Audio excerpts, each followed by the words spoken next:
আপনার জীবনের কোনো সমস্যা কাউকে প্রকাশ করবেন না, করলে ক্ষতিটা আপনারই হবে। আসসালামু আলাইকুম, কি অবস্থা সবার? আশা করি ভালো আছে। আপনাদের মাঝে একটি রান্নার রেসিপি নিয়ে চলে আসলাম। ফ্রিজের মধ্যে ছোট সাইজের সামুদ্রিক মাছ ছিল, তাই ভেবে নিলাম মাছগুলো ফ্রাই করে নিব। মাছগুলো ভালো করে ধুয়ে পরিষ্কার করে দিয়ে দিব সামান্য পরিমাণ হলুদ গুঁড়া, তারপর দিয়ে দিব মরিচ গুঁড়া। আমি মরিচের পরিমাণটা একটু বেশি দিয়েছি, কারণ মাছ ফ্রাই করলে মরিচের জালটা বোঝা যায় না। তারপর দিয়ে দিব স্বাদ মতো লবণ। আমি বেশি কিছু মশলা দিব না, স্বাদ বাড়ানোর জন্য দিয়ে দিব সামান্য পরিমাণ জিরা গুঁড়া। সব মশলা দেওয়া হয়ে গেলে আমি মাছগুলো ভালো করে মেখে নিব। তারপর চুলার মধ্যে কড়াই বসিয়ে সরিষার তেল দিব। তেলটা গরম হয়ে আসলে দিয়ে দেব মাছগুলো। মাছ ফ্রাই করে খেলে আপনারা সব সময় আধা ঘন্টা আগে ভালো করে মেখে মশলা দিয়ে রেখে দিবেন, তাহলে মাছের ফ্রাইটা খেতে স্বাদ হয়। আমি মাছগুলো ভালো করে মচমচা করে ভেজে নিব। মাছগুলো মোটামুটি ভাজা হয়ে আসলে যেই বলটার মধ্যে আমি মাছগুলো মেখেছিলাম, ওই বলটার মধ্যে সামান্য পরিমাণ পেঁয়াজ কুচি দিয়ে দিব, 2-3টা কাঁচামরিচ দিয়ে দিব। পেঁয়াজ কুচি গুলো ভালো করে মশলাটার মধ্যে মেখে নিব।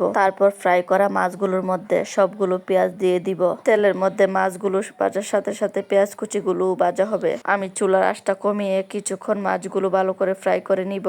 যতক্ষণ না পেঁয়াজগুলো ভালো করে ভাজা না হয় আমি চুলার মধ্যে বসিয়ে রাখবো। মাছগুলো একদম পারফেক্ট ভাজা হয়ে এসেছে। এখন আমি একটা প্লেটের মধ্যে রেখে দিব। যে কোনো মাছ এইভাবে ফ্রাই করে খেলে আসলে অনেক স্বাদ লাগে। আমার মতো এইভাবে মাছ ভাজা করে কে কে খেয়েছেন? আমার রেসিপিটা আপনাদের কাছে কেমন লেগেছে প্লিজ কমেন্ট করে জানাবেন। আমার ভিডিওগুলোতে লাইক কমেন্ট শেয়ার করবেন। আপনারা সবাই ভালো থাকবেন। আল্লাহ হাফেজ।